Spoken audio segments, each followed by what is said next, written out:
Peace and blessings. Alafia, Uncle Jasanab. This is your brother, Kepra Patah, also known as Falowo Fayemi Adishayo Opayamin. Today, this title is called Take Your Power Back. Now, for those who understand the concept of coming into physical being a physical shell of a spirit is how you've been taught. In actuality, that's not what you are. What you are is you're a spiritual being in a physical body, a physical vehicle. The human form is the vehicle, which consciousness realizes the fullness of its existence. Now we are those whom Olodumare has chosen to put into the world. We are the chosen ones, and the Yoruba word is Eniyan. Human nature is not fixed, however, so there's no one way to be human. We have a variety of how we look and think. We are all different expressions of the divine, and we have an indwelling spirit, an aspect that is unconditioned. Also, we have a physical aspect and a non-physical aspect. The non-physical aspect of ourselves gives us access to the invisible realm, and it is there we receive downloads in the form of realizations, inspirations, and even technologically advanced inventions. And some may call this the spirit world. However, we must remember that we are spirits that take physical form and act within the physical world.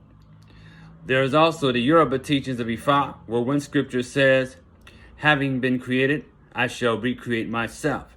And we're here to co-create. However, we are constantly having new experiences that we have agreed to have on a higher and deeper level.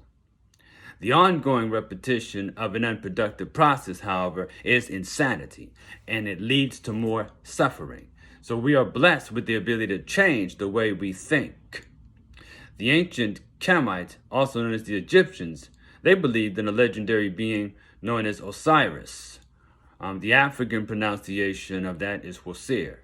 When you become Wosir, or become like Wosir, you have proven your works are in harmony in what they call Ma'at. So, according to the book called the Perdem Heru Ger, also the Egyptian Book of the Dead, it shows the deceased person being identified with Wosir. Osir was a hero who is said to have sacrificed his life or was betrayed by his brother, and his body parts were scattered throughout the land. And eventually, these body parts would be brought back together and he'd be resurrected, making this the oldest, and some believe the oldest, one of the oldest or the oldest of all the stories of birth, life, death, and resurrection, which represent cycles that we all go through. Now, the teachings of Osir also are not so much prophetic as much as they are cyclical. It says he was the first ancestor, according to the Commission belief system.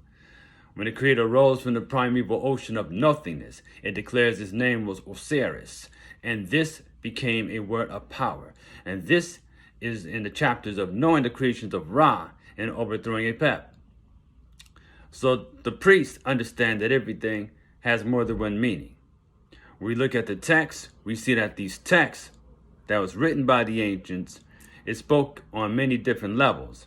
But a lot of times, these texts were also dealing with explaining the forces of nature, or coming at us or coming at the people in a way that they would understand how nature works.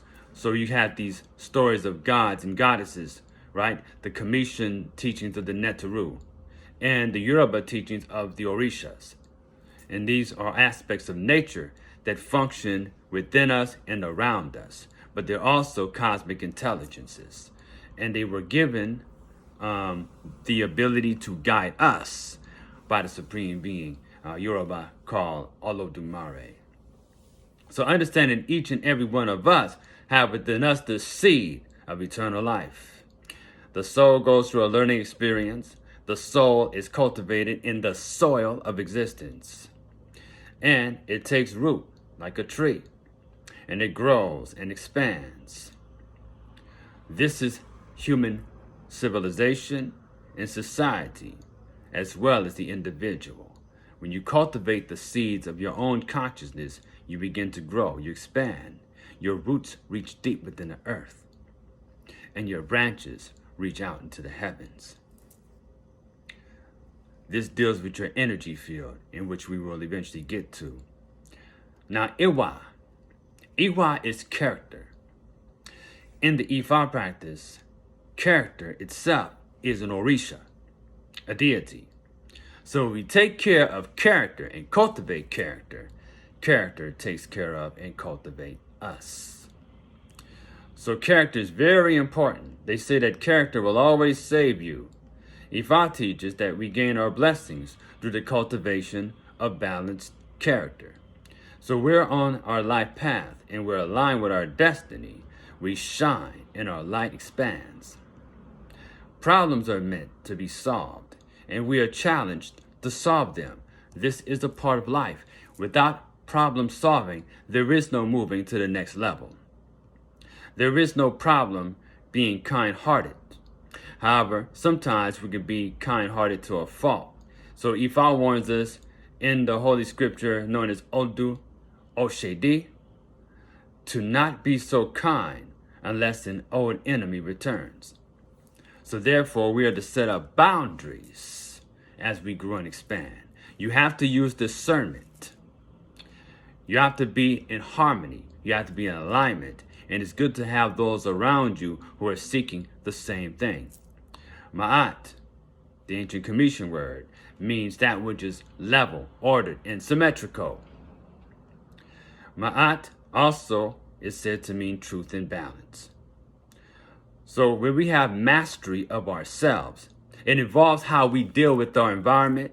And as painful as this topic is, we have to understand that we live in an environment that has been influenced by racism, sexism, and all kinds of different isms to get you to be conditioned to behave and think a certain way. Conditions have been set up to stress us out and keep us from getting along. This includes the media, propaganda, on top of the poorly funded education system, and not to mention the misinformation that we get from it. Once we understand the nature of our condition, we can see how our very nature is being conditioned. And like Haru the Falcon, we rise above it. Prepare for artificial intelligence becoming a norm, by the way. Okay? Prepare for the robots, replacing huge segments of the labor force, as they've done in China. Okay? This is where everything is going. This is where they're trying to go. But when you align with your destiny and the spirit within, you will discover that the power in you is more powerful than the illusory power that's in the world. You can't stop spiritual people from being so, by the way. There are spiritual people, mental people, and material people. And there are people on this plane who are mathematical geniuses when it comes to calculations, but they avoid spiritual concepts. Let us remember, family, one of the most effective weapons being used against us has been propaganda. Not only that, but now we're being bombarded with all kinds of conflicting information from the college campuses to social media. And this is where the inner work comes into play. Self-discipline and self-mastery. Core beliefs reside in the subconscious, which is a link to the life force itself. This leads to habits that are hard to break. Whenever you're repeating something over and over again, what happens is that it's impressed upon your life force and your so-called subconscious. These habits have become ingrained and hardwired in the brain, but can be broken with inner work and rituals, such as meditation and self-reflection. A lot of people have hard times even articulating their values and true beliefs. And they can tell themselves one thing, but when faced with a situation, their true beliefs come out. Learned behavior and core beliefs reside in the subconscious, and many people's lives are run by their subconscious, autopilot. So when you work and form various habits, it usually takes 21 days to form a habit that sticks. It's also scientifically proven that when you're around somebody for 21 days, you begin to take on their characteristics.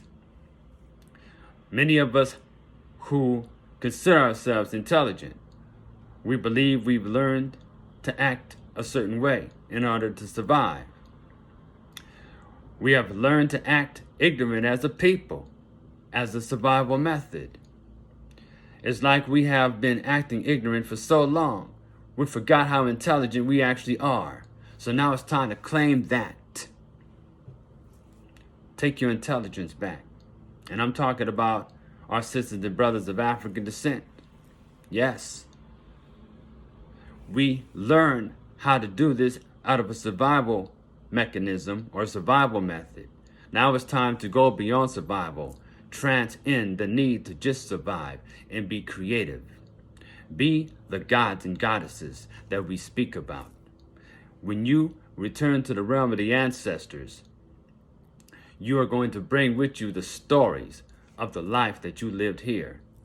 The people who are your descendants will also reap the benefits of the positive energies and karma, or should I say spiritual merit, that you have brought forth. So we have to overcome the pain that's been inflicted upon us from generation to generation. And we also have to learn how to not identify with just pain, but also understand our ability to be creative and tap into that divine part of ourselves. The arts, music, so forth, spoken word, building a house. Whenever you find yourself in a state of depression, start building, start creating. Claim your power back. Many so-called revolutions or uprisings were brought about when people started coming together and taking control of the art. Why? Because that creative spark was awakened within them, and they say, you know what? I don't want to be enslaved. I don't want to be captured. There's too much of this creativity in me. They saw that by being creative, they were tapping into a God power within themselves, a soul power. See, just like they call the music, but they sell black music, they call it soul music because it is the expression of the soul. The soul wants to be creative. It doesn't want to be trapped and imprisoned and stuck. This is why it's good for you to discover what your destiny is and align with that, you see.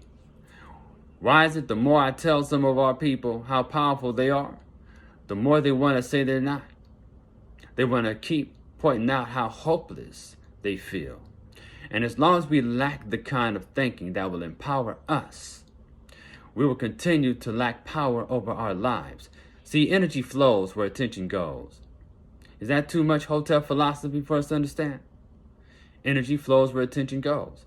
And it's interesting that there are folks wishing for the end of the world, and they want to see the human race get wiped out because they're miserable. They hate people. They hate themselves. These same people are waiting for the system to crash, and some of these same folks have been waiting for quite some time, waiting for something to just happen.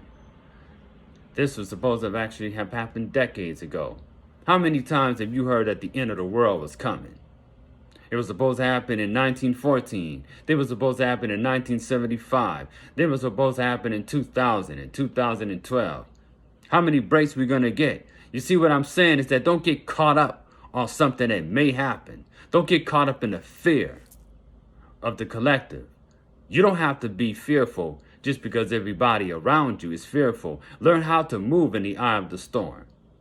See? So as long as these people have been holding on to this fear and talking about the end of the world coming, right? Hoping God comes to punish the wicked. Meanwhile, the world is changing around them, and they wonder why. They're seemingly less intelligent friends and neighbors just pass right on by and succeed.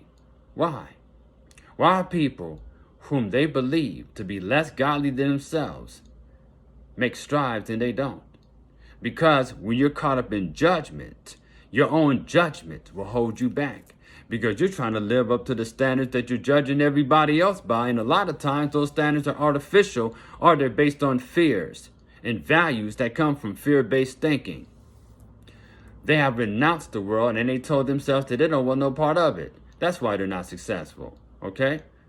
So if you tell yourself that, don't expect to succeed in a world that you renounce. Okay? Now, of course, this world in which we live in is a temporary world because you're just passing through. They say that in the Yoruba tradition and a lot of West African traditions that the earth is a marketplace or the world is a marketplace, but heaven is our home. So yes, eventually we're going to go back home. But while you're here, experience life because you talked to the Supreme Being. You talked to your ancestors and you told them, I'm going to do this, that, and the other when I come to earth. You made a contract with them. And this is what you discover when you sit in front of the Babalawo or the Babalarisha or Ialarisha, and they tell you what your path is in life. It's based on agreements that you have made on a higher level. So how the hell can you ever think that you can succeed in a world in which you wish to see end? How could you mind fuck yourself like that? Now you could try living off the grid, and you find a constant impact of negative information that is disagreeable in nature works like a virus on an individual's energy field as well as one's mind. And when you're constantly being bombarded with negative information and reasons to be depressed, sad, and angry, this can be looked upon as a psychic attack. So we live in a very fear-based society because there are those who have an interest in keeping people in fear so that they can stay in power and keep you under control. See what they say fear means? False evidence appearing real? Well, that's it. It's an illusion. So there's a reason that more and more of us are being called to practices like the Yoruba tradition, Akan, the Fan, Bakongo, and so forth. And that's because those ancestors are calling us back. And these traditions do not proselytize publicly, or are they told on the television? We are called and led to them, and we are being awakened bit by bit. Okay? We're called and we're led to them.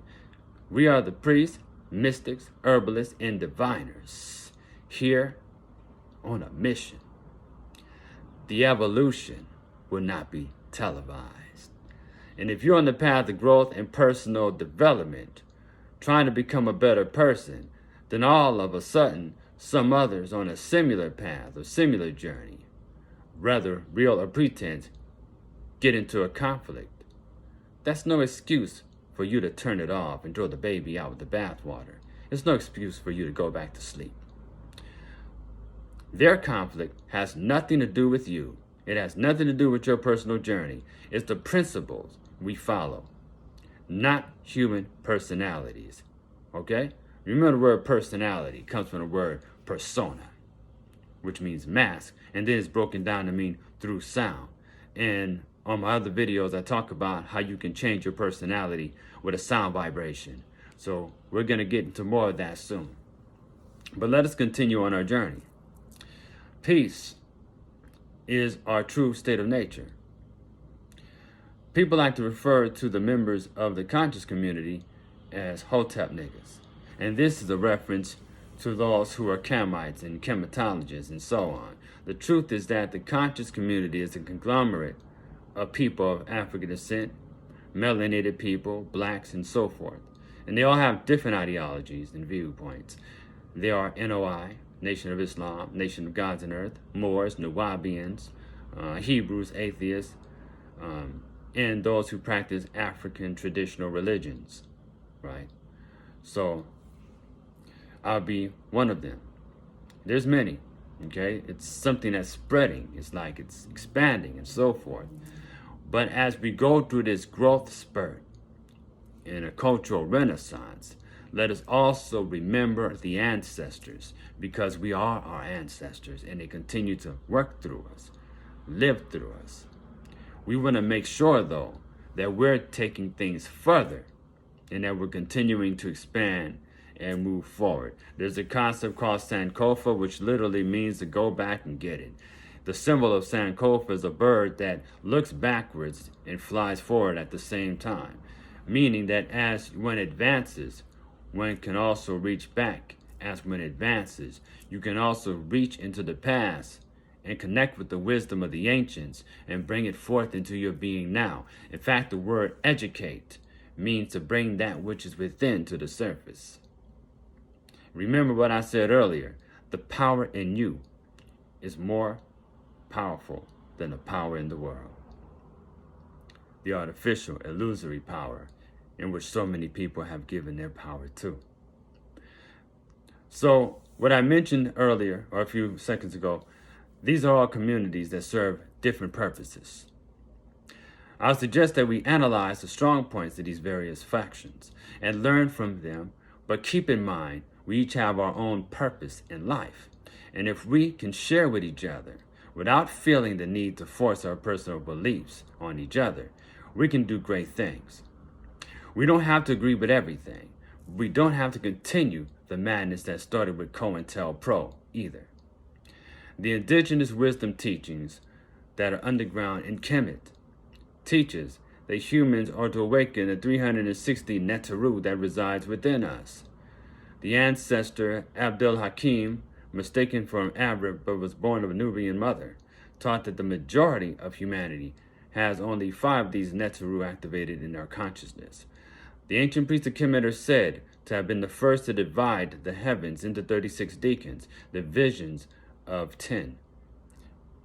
The priesthood of Kemet and throughout Africa to this day deal with the law of correspondence, which is as above, so below, as within, so without. They created a system meant to awaken the 360 heavenly faculties, mislabeled as gods and idols by the Western mind. And within the consciousness of the individual, these intelligences reside. So, a side note, for those who are familiar with the teachings of Dr. Ben, he was known to have been a 360-degree Mason. And for those who are familiar, remember the music that came out in the 90s. You had Brother Jay say 360 is the path for me. And Sister Soldier would say that we have access to 360 degrees of power. That you still do. Tap into it. It's still there. We just have forgotten. The sickness of the human condition is forgetfulness. But each human being has been blessed with the first eye, in which we have to remember that we have. Because we've been really busy giving power to these 2 eyes, which also have a first eye. So giving us the power to tap into the unlimited source from which we have all come. That's the power of the first eye. Each and every one of us have a divine spark within us, and unfortunately, we have been taught to relinquish our power to people who may not be looking out for our interests at all. And each and every one of us have our own destiny. Don't waste this life trying to please other people. You know, that has nothing to do with your destiny.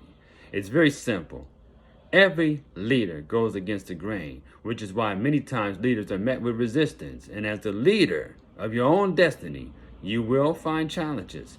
And being a leader means that you think outside of the box.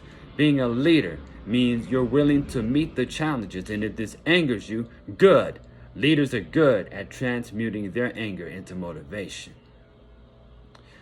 The human is the divine blueprint in the form of the cosmic person. And there are spiritual means to redirect the biological urge, even with the sexual energy, into spiritual forms of creativity. And that's one of the places in which you derive the power to create art. It's not good to be depressed and stay that way. Things go wrong with your body if you remain in a state of depression, you see. So we have to overcome the urge to stay isolated. You're never really alone as long as you got spirit. Spirit is unlimited. But we have learned that we become lonely. We become lonely when we're not tapping into that creative power within us that gives us the expression to expand. So see, the God of this world can be very deceptive. So deceptive that he, she, and it created fragments of itself. Also, the higher aspect of the divinity did this as well and created sparks and fragments of itself in which dwell in each and every one of us. These fragments of self forgot who and what they are, that they are all part of the divine.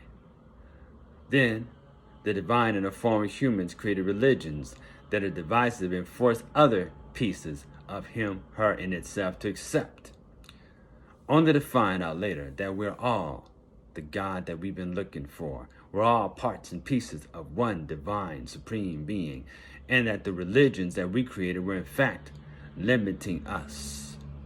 So if you see yourself as intelligent, why surround yourself with people who are anti-intelligence? Why surround yourself with people who are not looking out for your best interest? And if you see yourself as motivated, why surround yourself with those who are not motivated? This also goes for those who take one as a mate as well. It's like taking a nighttime shower, putting on clean pajamas, only to sleep in the dirty pajamas and pissy bed sheets. Okay? It's like you make yourself some clean pajamas, but you forget to put on the clean pajamas. And then you put on the dirty ones that you wore last night, and then you go and sleep in pissy bed sheets. That defeats the whole purpose.